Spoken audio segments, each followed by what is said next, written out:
We make money when we operate, so if I turn somebody away, I'm not making money. I'm doing it because I really believe that is the right thing to do. Hey guys, welcome to this week's Six Rant. This week I want to talk about patients that get turned away from surgery. Every week, pretty much every day, we see at least one or two patients who are not candidates for surgery and they get turned away. And these patients tend to leave very upset.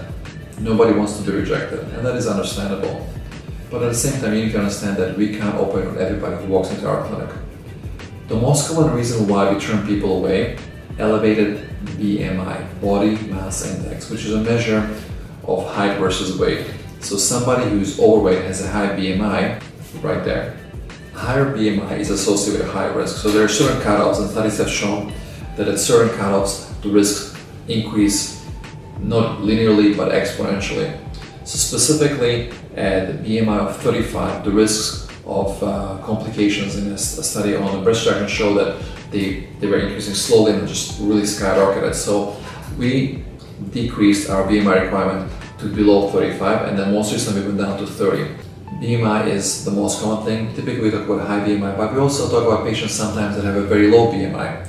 So there's a range of normal BMI that you want to be in. If you go outside of that range, your risk of complications really skyrockets. People that have a very low BMI tend to have electron abnormalities that can lead to cardiac problems. People that have very high BMI can have cholesterol and lipid problems, can have cardiac problems as well, can have wound healing problems, can have risks of blood clots, of heart attacks during surgery.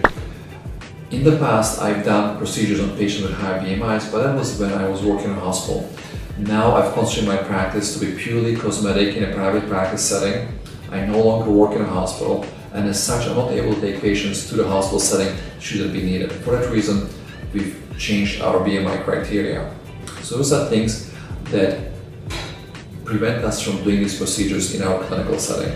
So we try to screen people out before they come to see us. When people call us to book a consultation, we try to find out about their BMI. We have them fill out a health questionnaire, part of which includes height and weight. If it shows that your BMI is too high for us, we will let you know, we'll refund your scheduling fee and we'll cancel a consultation. We really try to do everything possible to keep you safe.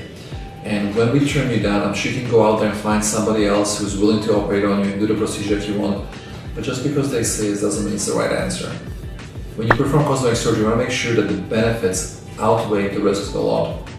We don't want to do procedures where the risks are too big. And sometimes I see people that turn away where the risks are small, but so is the benefit. Sometimes people want to come and have surgery to fix something really, really tiny, where to me it's virtually invisible. So when the risk is very, very small, but your benefit is small, the risk-benefit ratio is not that great.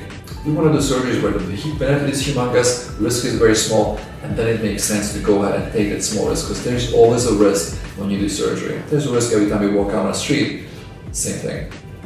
It's not a permanent no. Our no means at this time it is not safe, not good to proceed.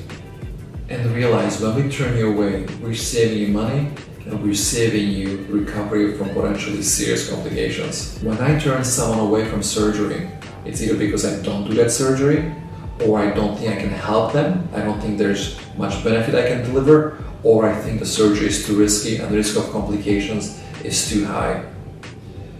It doesn't matter if patients say, well, I'm willing to sign a consent, I don't care about the risk, I want to have the surgery. As a surgeon, there are certain guidelines I have to follow. I will not operate on simply anybody who just walks in and throws money on my table and says, I want you to do the surgery.